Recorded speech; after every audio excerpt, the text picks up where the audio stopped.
اتنا سونا انسان کیسے بے مقصد پیدا کر دے؟ تو رب کریم نے ہمیں بتایا کہ مقصد تو تمہارا ہے، مقصد ہے الذی خلق الموت والحیات لیبلوکم ایکم احسن عملا۔ اس نے موت اور حیات اس لیے پیدا کی ہے تاکہ پتہ چلے تم میں اچھے عمل کون کرتا ہے،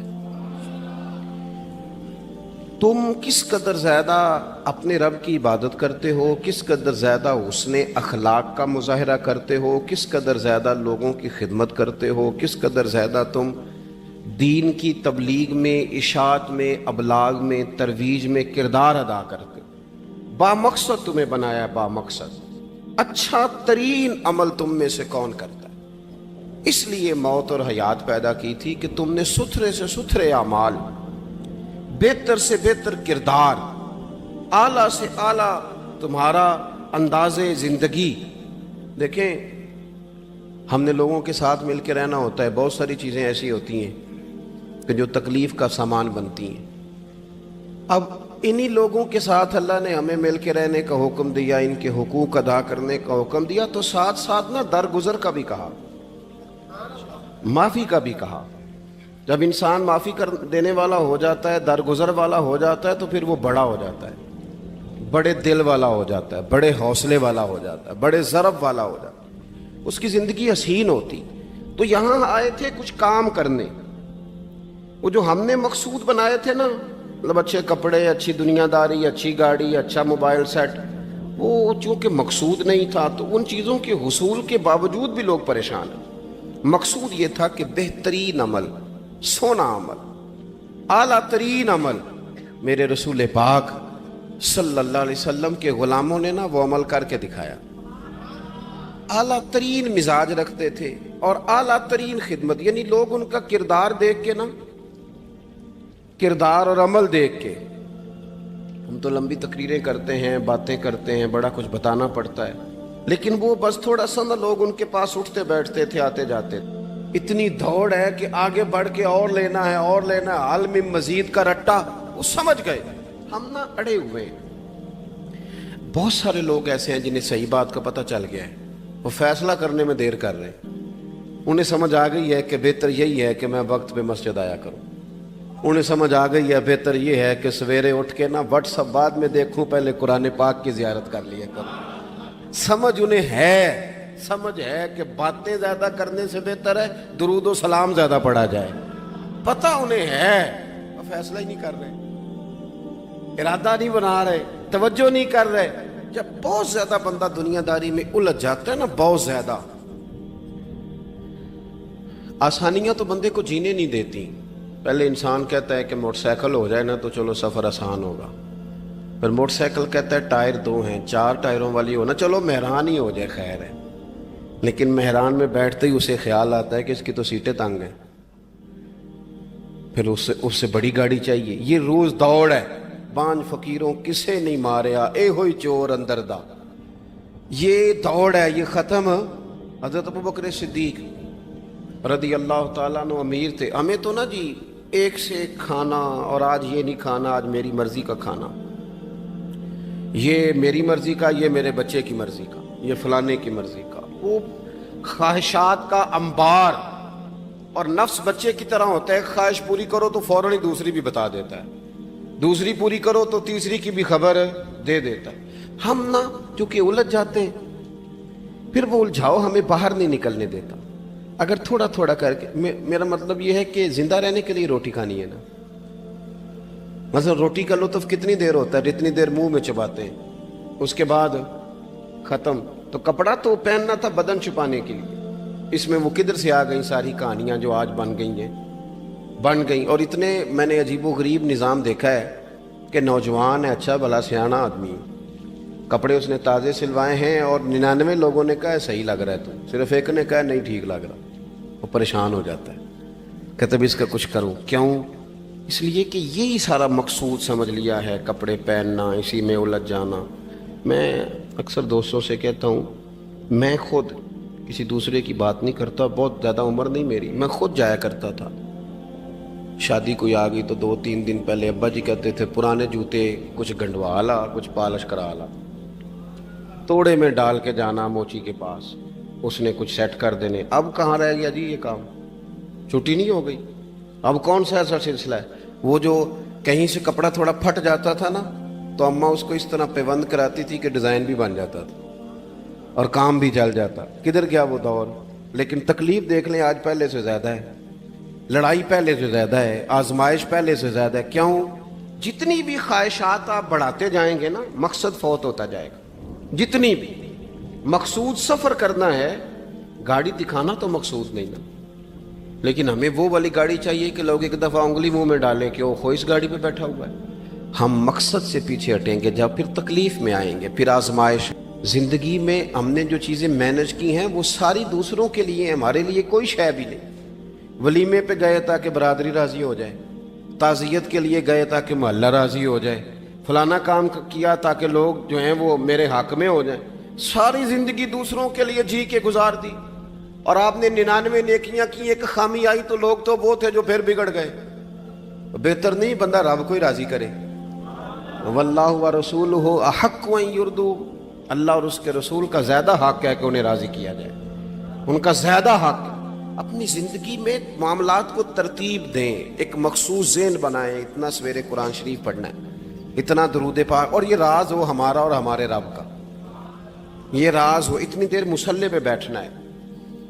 میرے ایک دوست ہیں ڈاکٹر صاحب, میں بیٹھا تھا تو وہ ایک شخص کو کہہ رہے تھے تیرے دل میں کچھ باتیں ہیں نکال دے تاکہ تیری ٹینشن ریلیز ہو جائے, تیری صحت ٹھیک ہو جائے گی. تو بندہ کہہ رہا تھا اچھا ٹھیک ہے ڈاکٹر صاحب. تو میں نے کہا کہ اگر آپ اجازت دیں تو ایک بات میں بھی کر لوں. نے کہا آپ بھی کر لیں. تو میں نے کہا ڈاکٹر صاحب کچھ دکھ بڑے ذاتی اور نجی ہوتے ہیں, بندہ کسی کے سامنے کہہ ہی نہیں سکتا, بڑے ذاتی قسم کے ہوتے ہیں. وہ آپ کسی کے سامنے اتنا مرضی کوئی قریبی ہو, وہ بندے کی اپنی اندر کی کچھ ایسی تکلیفیں ہوتی ہیں اندر کی. آزم گنڈاں دے وچ گنڈاں 10 کیڑی کھولا, بڑے مسئلے ہوتے ہیں, آپ کیسے بیان کر سکتے ہیں, سوال ہی نہیں پیدا ہوتا. تو کہنے لگا پیر صاحب حال تو ہوگا نا. میں نے کہا بالکل ہے, ہمیں ہمارے دین نے دعا سکھائی ہے, جو کسی سے نہیں کہہ سکتے وہ اپنے رب سے کہہ دو, اللہ کے حضور عرض کر دو, کشکول طلب دراز کر کے کہہ دو مالک یہاں پریشان ہوں. وہ بڑا کریم ہے, عطا بھی کرے گا اور پردہ پوشی بھی فرمائے گا. اپنے اللہ کے ساتھ اپنا تعلق مضبوط کریں, اپنی زندگی میں حسن اعمال کا پیدا کریں. اعمال کا, کہانیوں کا نہیں, باتوں کا نہیں, تصویروں کا نہیں, نئی سے نئی پکچر کا نہیں, اعمال کا. اور خوبصورت ترین طریقہ ہو. دیکھیں نا مشکل سے بھی تو نماز پڑھنی ہے نا. سویرے ابا بڑے غصے میں تھے تو پھر مجھے اٹھنا ہی پڑا, تو اس طرح بھی تو پڑھنی ہے. تو اگر بندہ ذوق سے اٹھے اور ذرا سونا کر کے وضو کرے اور ذرا صحیح کر کے مصلی بچھائے اور سجدہ کرے تو ذرا ذوق سے کرے. مجھے سوز دے, مجھے ساز دے, مجھے نیم شب کا نیاز دے, دم سجدہ خود کو میں توڑ دوں, مجھے ایسا ذوق نماز دے. اس ذوق کے ساتھ آگے بڑھے. مقاصد جب بندہ سمجھ جاتا ہے نا, مقاصد, پھر اس کے لیے آسانی ہوتی ہے. میں نے عرض کیا تھا زیادہ باتیں نہیں کرنی, مقصود تو ایک پیغام دینا ہے. اب ہم نے جانے والوں کے لیے کیا کرنا ہے؟ ایک تو یہ کہ اپنا مقصد ٹھیک کرنا ہے کہ جو رخصت ہو گئے اپنے بزرگوں کو نہ یاد رکھیں. اصل کام ہے ان کو بول کے بتائیے.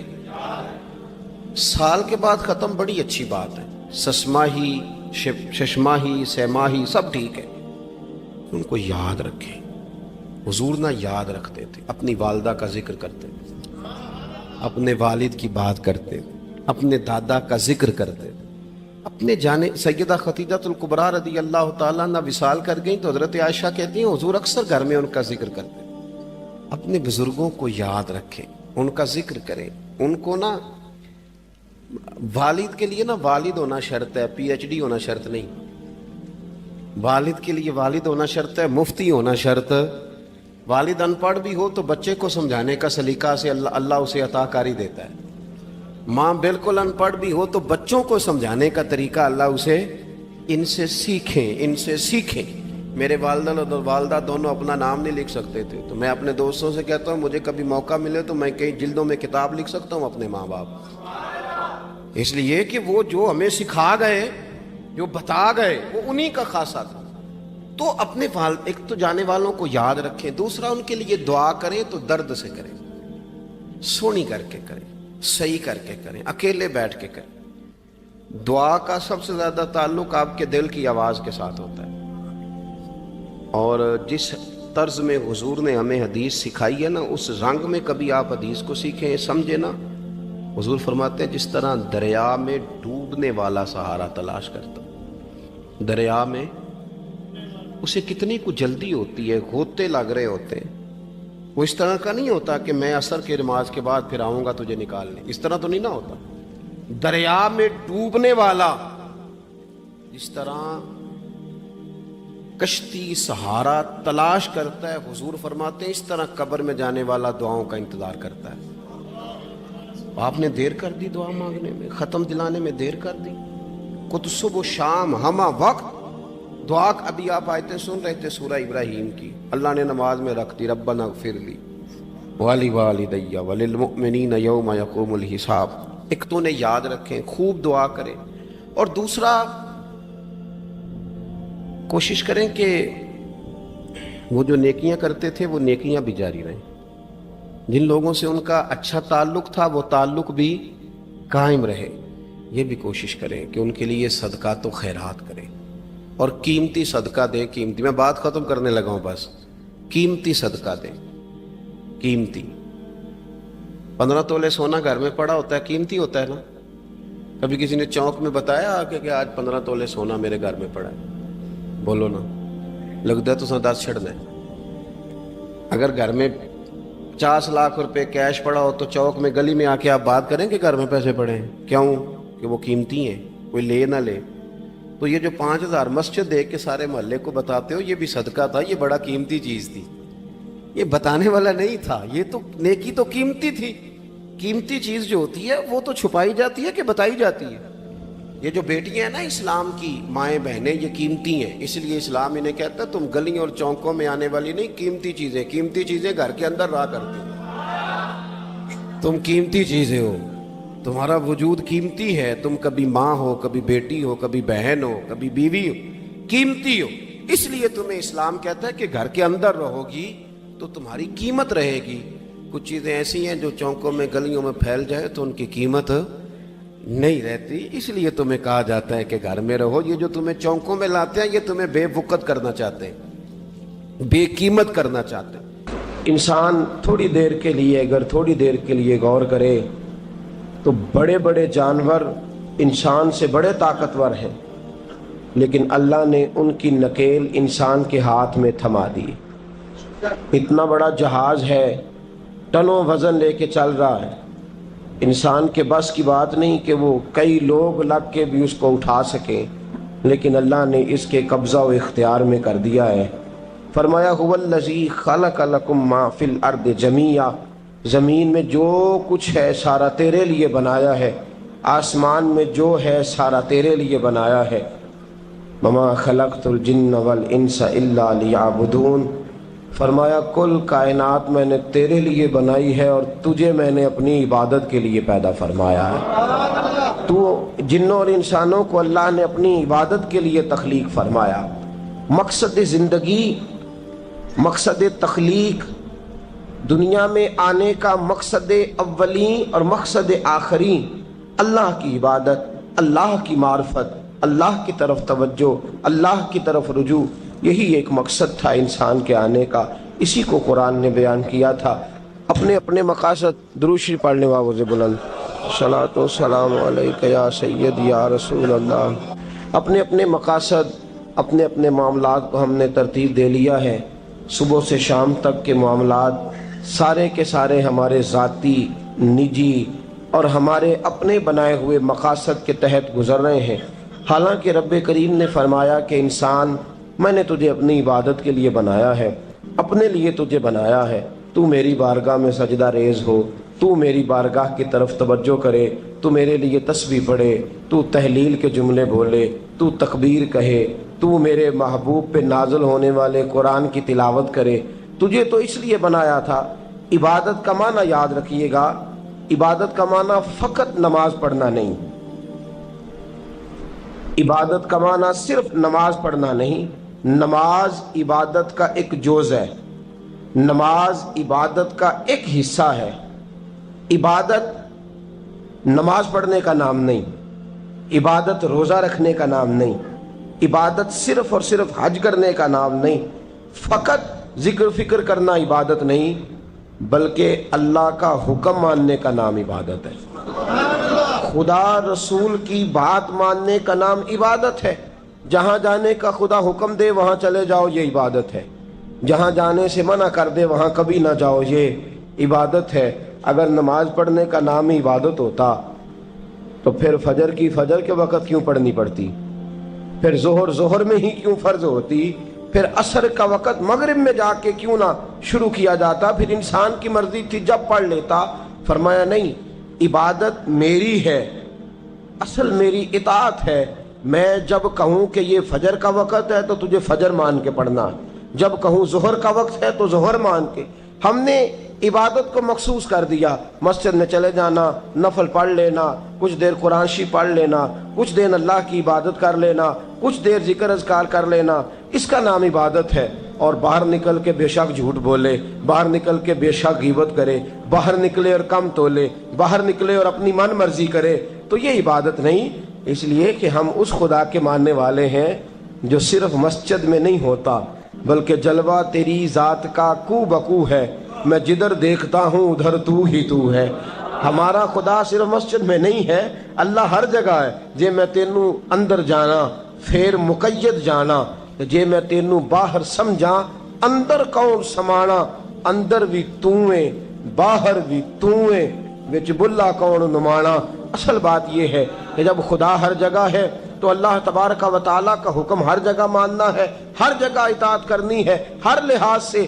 رب کی بات ماننے کا نام عبادت ہے، اللہ کی، اس کے رسول الپاک صلی اللہ علیہ وسلم کی بات ماننے کا نام، توجہ ہے آپ کی میری بات پہ؟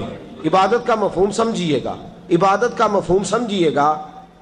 ہمارا وہ دین نہیں جو پنڈتوں جوگیوں راہبوں کا مذہب ہے کہ جنگلوں میں نکل جاؤ تسبیح لے لو، میں کھٹکتا ہوں دل عالم میں کانٹے کی طرح اور تو فقط اللہ اللہ اللہ۔ یہ مذہب نہیں۔ ہمارا دین کہتا ہے مسجد میں بیٹھ کے جو ذکر کرے گا اسے بھی ثواب ملے گا، اور جو محنت کر کے کما کے بچوں کو کھلائے گا اسے بھی ثواب ملے گا۔ ہمارا دین یہ کہتا ہے جو مسجد میں بیٹھ کے قرآن پڑھے گا اسے بھی ثواب ملے گا، اور جو گلی میں پڑا ہوا کانٹا اٹھا دے گا اسے بھی اللہ اجر عطا فرمائے گا۔ اللہ کا حکم ماننا، اللہ کا حکم ماننے کا نام عبادت۔ محمود غزنوی کے پاس ہیرا ہے، محمود غزنوی کے بڑے غلام تھے تو ایک بڑا پیارا تھا اسے، آپ جانتے ہیں اس کا نام کیا تھا؟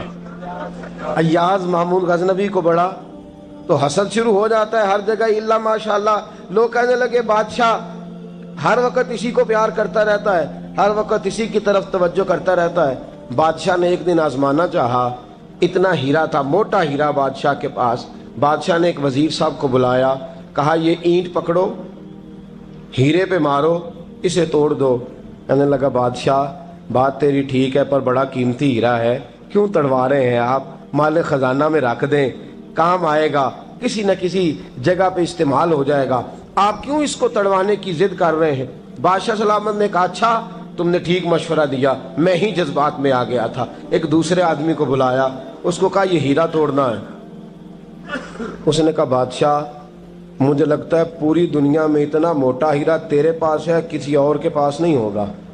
یہ توڑنے کی چیز نہیں، تجوری میں سنبھالنے کی چیز ہے، اسے سنبھال کے رکھ۔ تیسرے کو بلایا، چوتھے کو بلایا، جس کو بھی بلاتا رہا وہ بادشاہ کو سمجھاتا رہا، جس کو بلایا بادشاہ کو سمجھایا۔ ایاز کی باری آئی، کہا ایاز ادھر آ، توجہ ہے آپ کی؟ ایاز ادھر آ، یہ ہیرا تو توڑ دے۔ اس نے اینٹ پکڑی، زور سے ماری، ہیرا توڑ دیا۔ بادشاہ کہنے لگا بڑا بیوقوف ہے بھائی تو، یہ سارے میرے خیر خواہ تھے مجھے سمجھاتے رہے اور تو نے خیال ہی نہیں کیا، میں بیوقوف تھا تو تو بھی ساتھ ہو گیا، توڑ ہی دیا۔ کہنے لگا بادشاہ غلطی ہو گئی، مجھ سے غلطی ہو گئی، مجھے نہیں توڑنا چاہیے۔ اس نے کہا اچھا چل چھوڑ، ایک بات بتا، تیرے سامنے جو سب مجھے مشورے دے رہے تھے تو نے کیوں نہیں دیا؟ میں نے تجھے کہا توڑ دے، کیا لفظ ایاز نے کہے، کمال کر دی۔ کہنے لگا بادشاہ میرے دل میں خیال آیا ہیرا ٹوٹتا ہے تو ٹوٹ جائے، میرے بادشاہ کا حکم نہیں ٹوٹنا چاہیے۔ یہ ٹوٹتا ہے تو ٹوٹ جائے، یہ کرچی کرچی ہوتا ہے تو ہو جائے، خزانہ خالی ہوتا ہے تو ہو جائے، لیکن میرے مالک کا حکم نہیں ٹوٹنا چاہیے۔ بادشاہ میں ہر چیز توڑ دوں گا پر میں تیرا حکم نہیں توڑ سکتا۔ بس دوستو یہی عبادت ہے، بلا مثال و بلا تشبیہ بات سمجھیے گا۔ جس نے خدا کا حکم توڑ دیا اس نے عبادت نہیں کی، اور جس نے خدا کا حکم اچھا آؤ نماز کے لیے، دکان کا وقت ہے، گاہک بھی زیادہ آ گئے ہیں، رش پڑ گیا ہے، اب تھوڑا وقت مشکل ہو جائے گا، ذرا تھوڑی دیر میں پڑھ لوں گا۔ ہیرا ٹوٹتا ہے تو ٹوٹ جائے، گاہک آنے کا سلسلہ ٹوٹتا ہے تو ٹوٹ جائے، روزی آنے کا سلسلہ ٹوٹتا ہے تو ٹوٹ جائے، مسلمانوں خدا کا حکم نہیں ٹوٹنا چاہیے، رسول اللہ کا فرمان نہیں ٹوٹنا چاہیے۔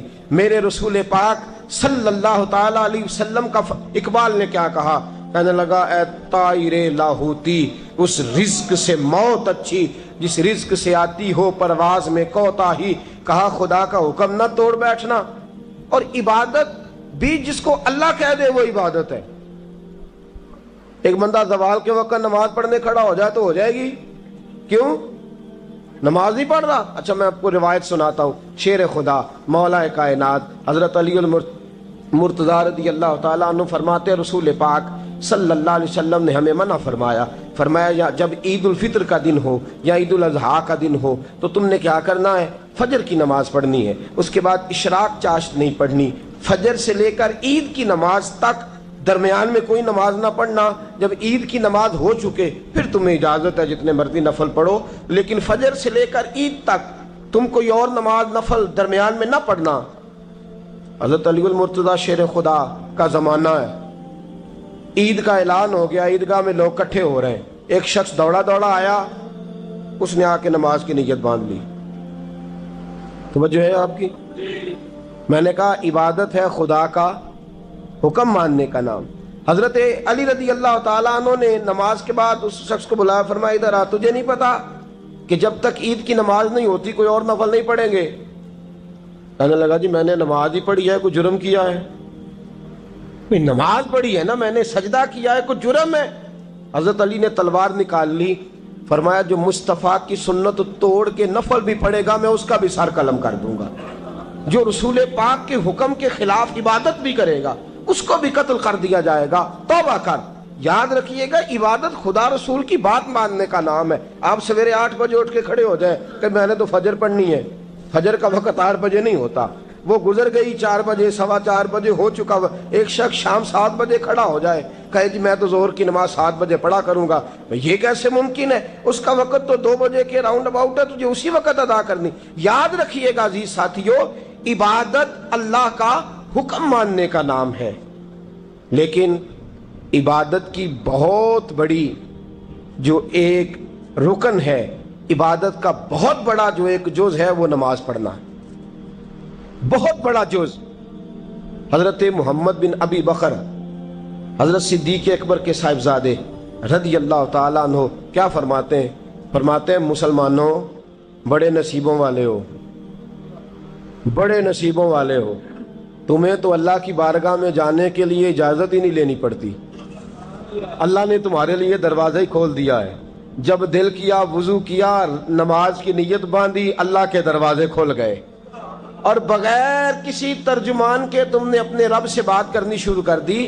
عبادت ایسی نعمت ہے، اللہ کی بارگاہ میں کھڑے ہونا، سجدہ کرنا اتنی بڑی فضیلت کی بات ہے۔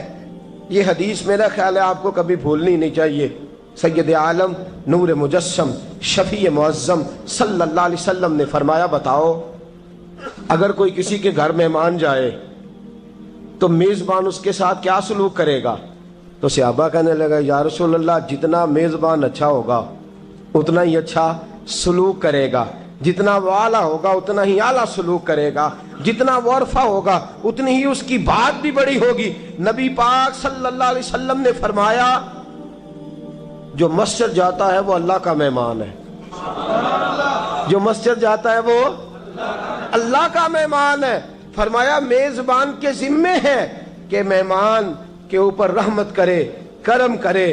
فرمایا جب تو مسجد جاتا ہے تو خدا بھی رحمتوں کے دروازے کھول دیتا ہے, اللہ تیرے لیے فضل کے دروازے کھول دیتا ہے. نبی پاک صلی اللہ تعالی علیہ وسلم نے فرمایا جب تو اپنے گھر سے مسجد جانے کے لیے ابھی نکلتا ہے, ابھی تو گیا نہیں, ابھی تو نکلا ہے, فرمایا تو نے سیدھا پیر اٹھایا ہے تو تیرا ایک درجہ بلند ہو گیا ہے, تو نے الٹا قدم اٹھایا ہے تو تیرا ایک گناہ معاف ہو گیا ہے, پھر تو نے سیدھا قدم اٹھایا ہے تو تیرا ایک درجہ بلند ہو گیا. اپنی اپنی طبیعت ہے نا. حضور نے حدیث سنائی, حضرت سیدنا اسید بن حضیر رضی اللہ تعالیٰ عنہ دیہاتی آدمی تھے, مسجد نبوی سے دور گھر تھا, مسجد آنے جانے کے لیے گدھا رکھا ہوا تھا, گدھے پہ بیٹھ کے مسجد آتے تھے, نماز پڑھ کے اسی پہ بیٹھ کے لوٹ جاتے تھے. جس دن حضور نے فرمایا نا ایک قدم پہ ایک گناہ معاف ہوتا ہے, ایک قدم پہ ایک نیکی ملتی ہے, گدھا گھاری چھوڑا ہے. صحابہ کہنے لگے یار دور کا تیرا سفر ہے, تو آرام سے گدھے پہ آ جا. کہنے لگے کیوں, میں کیوں گدھے پہ آؤں, میں تو روز پیدل آؤں گا, تم سب کے تھوڑے تھوڑے گناہ معاف ہوں گے, تھوڑے تھوڑے درجے بلند ہوں گے. میں نے چونکہ دور سے آنا ہے, اللہ میرے زیادہ گناہ معاف فرمائے گا, میرے زیادہ درجے بلند فرمائے گا, میرے اوپر زیادہ کرم نوازی فرمائے گا. جو مسجد کی طرف چل کے آیا ایک ایک قدم پر اللہ اس کے درجے بلند کرے گا, ایک ایک قدم پہ اللہ اس کے گناہ معاف کرے گا. نبی پاک صلی اللہ تعالی وسلم کی اپنی سنت کیا ہے؟ حضرت زید بن ثابت رضی اللہ تعالیٰ عنہ فرماتے ہیں میں ایک دن حضور کے ساتھ مسجد کی طرف نکلا. جب ہم جانے لگے نا تو جو رسول پاک کا انداز تھا نا چلنے کا وہ بڑا پیارا ہوتا تھا, دھیما سا چلتے تھے, نظر مبارک جھکی رہتی تھی. سید عالم صلی اللہ علیہ وسلم کی ادائیں ایسی حسین تھیں, تیری سیرت تیری صورت زمانے سے نرالی ہے, تیری ہر ایک ادا پیارے ادائے بے مثالی ہے. فرمایا جھکی جھکی نظروں سے حضور چلتے تھے. آج میں ساتھ ہوں, پہلے بھی کئی دفعہ ساتھ تھا, مسجد کی طرف جا رہے تھے, کسی جگہ سے واپس لوٹے تھے, کسی کے گھر سے مسجد جا رہے تھے. فرمایا ہلکے ہلکے قدم, چھوٹے چھوٹے قدم, آہستہ آہستہ حضور چل رہے ہیں. فرماتے ہیں میرے دل میں بار بار خیال آتا کہ یہ حضور کا چلنے کا وہ انداز نہیں جس انداز میں حضور چلتے ہیں. چلتے پہلے بھی دھیما ہے, چلتے پہلے بھی بڑا پروقار ہے, لیکن آج کچھ زیادہ ہی آہستہ چل رہے ہیں, آج قدموں میں زیادہ ہی ٹھہراؤ آ گیا ہے. فرماتے میں بے چین تھا, میرے دل میں تصور تھا, جرت نہیں کرتا تھا پوچھ لوں اے پائے نظر ہوش میں آ یہ کوہ نبی ہے, آنکھوں سے بھی چلنا یہاں بے ادبی ہے. جرت نہیں ہوتی تھی کہ پوچھ ہی لوں, استفسار ہی کر لوں. فرماتے مسجد کا دروازہ آیا, کمال یہ تھا کہ آگے آگے حضور تھے, پیچھے پیچھے میں تھا. جب مسجد کا دروازہ آیا تو حضور نے رخ پھیرا, فرمایا تو سوچ رہا ہوگا کہ میں آہستہ آہستہ کیوں چل رہا ہوں, تو سوچ رہا ہوگا کہ میں آہستہ. ایک شعر ہے, اللہ کرے آپ کو یاد رہ جائے. میں بریلی شریف حاضر ہوا تو میں نے, ہمارے ایک شیخ تھے حضرت صدر العلماء علامہ تحسین رضا صاحب رحمۃ اللہ علیہ, میں نے ان سے کہا حضرت جی کو تازہ شعر لکھ کے دیں مجھے, تازہ. تو کہنے لگے لو تازہ شعر آیا ہے, ابھی لکھا ہے. اعلیٰ حضرت فاضل بریلوی کے بھائی تھے مولانا حسن رضا, ان کے پوتے ہیں مولانا تحسین رضا رحمۃ اللہ تعالیٰ علیہ. 2008 میں آپ کا وصال ہوا. تازہ شعر لکھا. کہنے لگے علم غیب رسول کے منکر اس حقیقت کو بھول جاتے ہیں. اللہ کرے آپ شعر کے حسن کو سمجھیں, اور جو شعری ذوق کے لوگ ہیں وہ سمجھے کہ بات کہاں سے چھیڑی ہے, کہاں تک گئی ہے. علم غیب رسول کے منکر اس حقیقت کو بھول جاتے ہیں. غیب مانا کہ راز ہے لیکن راز اپنوں سے کب چھپاتے ہیں. علم غیب رسول کے منکر اس حقیقت کو بھول جاتے ہیں. غیب مانا کہ راز ہے لیکن راز اپنوں سے کب چھپاتے ہیں. حضرت زید بن ثابت رضی اللہ تعالیٰ عنہ فرماتے رخ پھیرا اور حضور نے فرمایا تو سوچ رہا ہوگا کہ سونے آج بڑے دھیمے دھیمے قدم چل رہے ہیں, بڑا آہستہ آہستہ قدم اٹھا رہے ہیں. حضور نے فرمایا جو مسجد کی طرف چل کے جاتا ہے اللہ کی رحمت آگے بڑھ کے اس کا استقبال کرتی ہے. اور فرمایا جتنے قدم زیادہ ہوتے ہیں اتنے درجے بھی زیادہ بلند ہوتے ہیں. میں اس لیے آہستہ آہستہ آیا ہوں کہ اللہ میرے زیادہ درجے بلند فرما دے, اس لیے آیا ہوں کہ زیادہ درجے. مسجد میں اس لیے آہستہ, عبادت کی فضیلت دیکھیں, گھر سے بندہ چلے, ابھی پتہ نہیں مسجد میں وضو کرنا ہے اس نے, ابھی پتہ نہیں 2 رکعتیں پڑھے گا کہ 4 پڑھے گا. فرمایا عبادت کے لیے نکل بھی پڑے تو اللہ اس کے درجے بلند کرنے شروع فرما دیتا ہے. درجے بلند ہونے شروع ہو گئے. بنو سلمہ قبیلہ ہے, محلہ ہے. بنو قریظہ یہودیوں کا محلہ تھا, اس کے بعد بنو سلمہ مسلمانوں کا محلہ تھا, اور تقریباً آج کے حساب سے 1.5-2 کلومیٹر کا فاصلہ تھا مسجد نبوی سے. پیدل چل کے آتے تھے لوگ. کتنے کلومیٹر پیدل چل کے آتے تھے, وہاں سے پیدل آتے تھے نماز پڑھنے.